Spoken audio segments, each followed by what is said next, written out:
começa agora. Antes e depois da lei. Os direitos e deveres do cidadão brasileiro e os passos da justiça. Olá! Está começando mais um Antes e Depois da Lei. Você vai conhecer os direitos e deveres do cidadão brasileiro, os passos da justiça e as decisões que mudaram histórias de vida. Sentença de morte. Era assim que os pacientes recebiam o diagnóstico da AIDS na década de 80. A doença que ataca o sistema imunológico da pessoa não escolhia nenhuma classe social. Virou notícia rápido, contaminando famosos e anônimos. O HIV, o vírus da AIDS, logo se alastrou pelo Brasil e pelo mundo, numa velocidade avassaladora. E marcou para sempre a vida de muitas famílias. Antes da lei que garante tratamento de graça aos soropositivos, a luta era pela sobrevivência. Cazuza e Renato Russo foram vítimas de uma doença que começou misteriosa no fim dos anos 70 e em pouco tempo se transformou na epidemia mais violenta do século XX. Os primeiros casos de AIDS no Brasil surgiram em 1980. Ninguém sabia direito o que era. Dos Estados Unidos chegavam notícias de um câncer que estaria atacando o sistema imunológico da pessoa, fazendo que doenças comuns, combatidas pelo próprio organismo, se tornassem fatais. Em 1991, mais de 12 mil brasileiros já conviviam com o HIV, como Carlos Augusto Medeiros, de 53 anos, que achava ter pneumonia até fazer um exame de sangue. Um belo dia eu comecei a passar mal, forte dor nos peitos, dor de cabeça, tem negócio que vai cair, que não cai. Foi feito um exame de pulmão, foi visto que eu não estava com nada disso, então vamos fazer um exame de sangue no senhor para ver na realidade o que está acontecendo. Carlos descobriu que estava com AIDS, a síndrome da imunodeficiência adquirida. Na época foi lançado o Videx, remédio que se somou ao AZT, medicamento utilizado para pessoas com câncer e o primeiro a reduzir a multiplicação do HIV no organismo. Mas o paciente precisava tomar muitos comprimidos e sofria com os diversos efeitos colaterais da medicação. Fábio Mesquita, do Ministério da Saúde, conta como os pacientes eram atendidos. O que a gente fazia? A gente tratava a infecção, tratava a pneumonia, tratava a tuberculose, tratava os problemas neurológicos, a gente tratava o colateral, mas não tratava a AIDS. Naquele período, o Brasil ainda começava o processo para a aquisição e distribuição gratuita dos remédios, mas nem todos tinham acesso, porque o Brasil não produzia o medicamento. Fábio Bittencourt, advogado da Comissão de Direitos Humanos, explica como era. A justiça nessa época ela era muito novata, ainda muito, digamos até assim, amadora. As pessoas ainda não buscavam a justiça, buscando essa tutela sobre a sua saúde.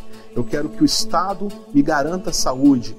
A escassez de recursos terapêuticos e a necessidade de atenção hospitalar cuidadosa e prolongada levou o Brasil a criar um Programa Federal de Controle da AIDS. Em 1985, por meio da Portaria 236, o governo passou a coordenar ações de vigilância da doença. Em 1993, quando foram registrados mais de 16 mil casos de contaminação, o país começou a produzir o AZT e a distribuí-lo gratuitamente. Mas até 1996, o paciente só tomava o coquetel se apresentasse os sintomas. Fábio Mesquita, do Ministério da Saúde, lembra qual era o critério. O critério era eminentemente clínico. Se a pessoa tivesse doente, com cara de doente, com manifestações clínicas, aí a gente entrava com o coquetel. Mas o critério era já pegando pessoas bem doentes, o que é completamente diferente do que a gente faz hoje em dia. Silma contraiu o vírus em 1994 e lembra bem como era enfrentar a doença antes de ter acesso gratuito ao coquetel. De lá pra cá, nossa, eu perdi muitos amigos, muita gente conhecida.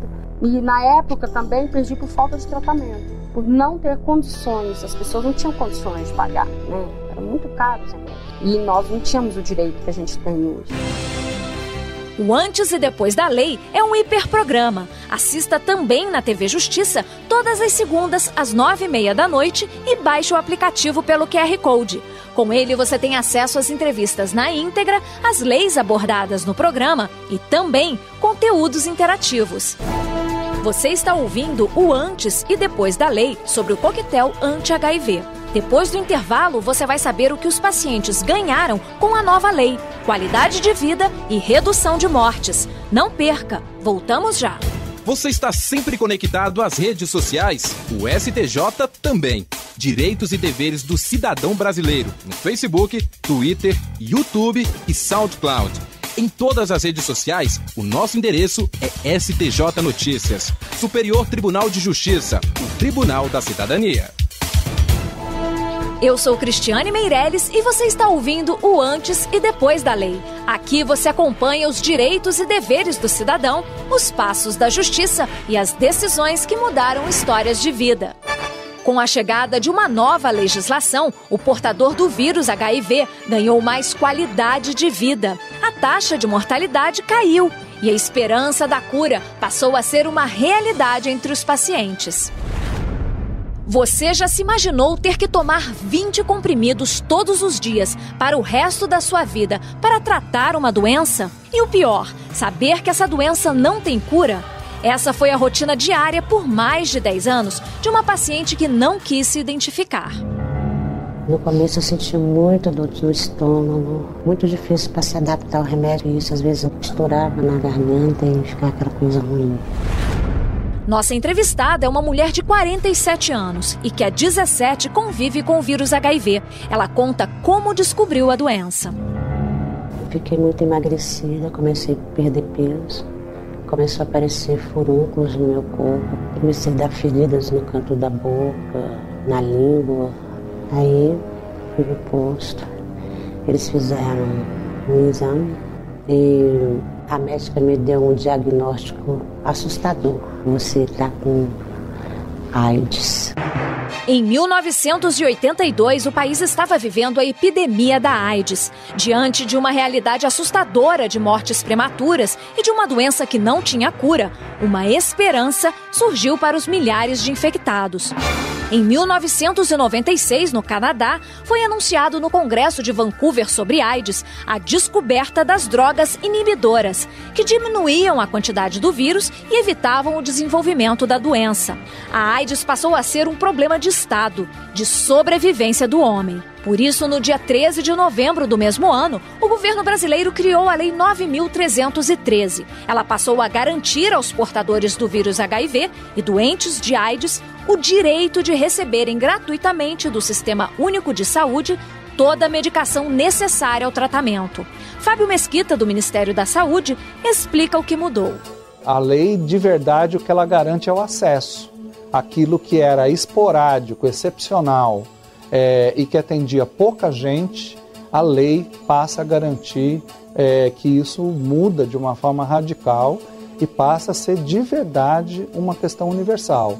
Para os critérios da época, todo mundo que precisava tomar um medicamento, tomava o medicamento.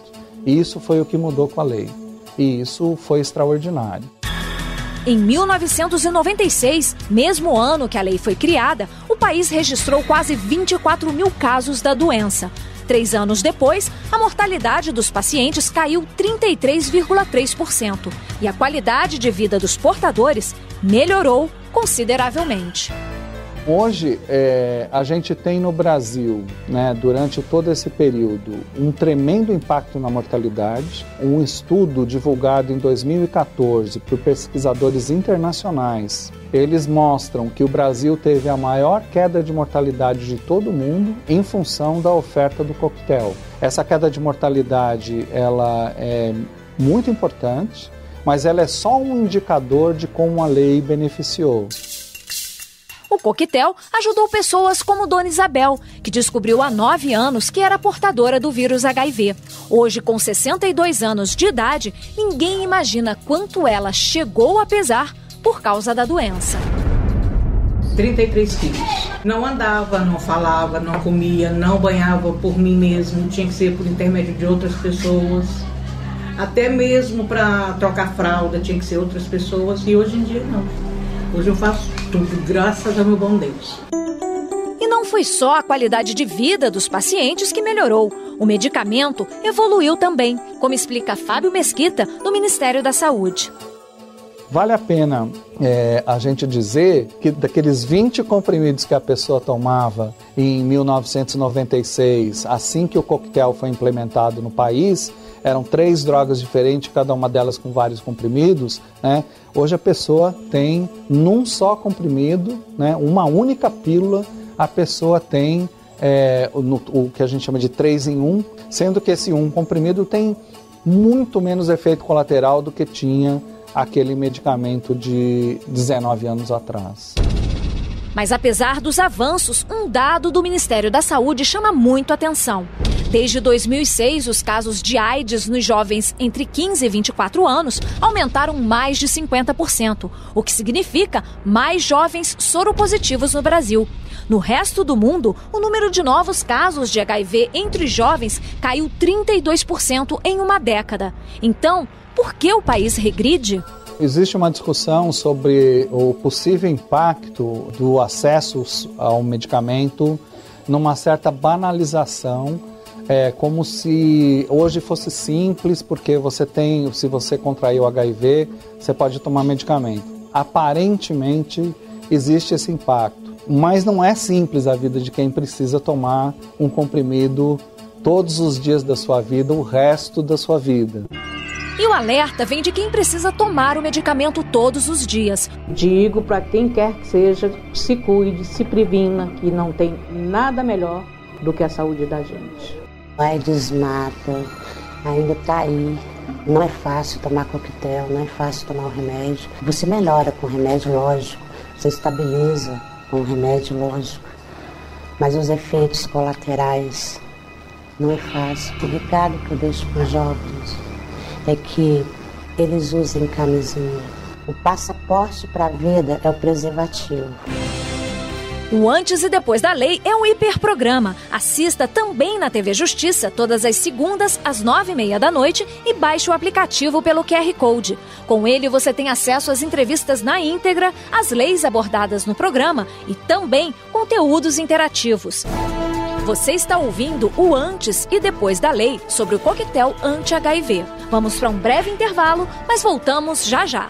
Você está sempre conectado às redes sociais? O STJ também.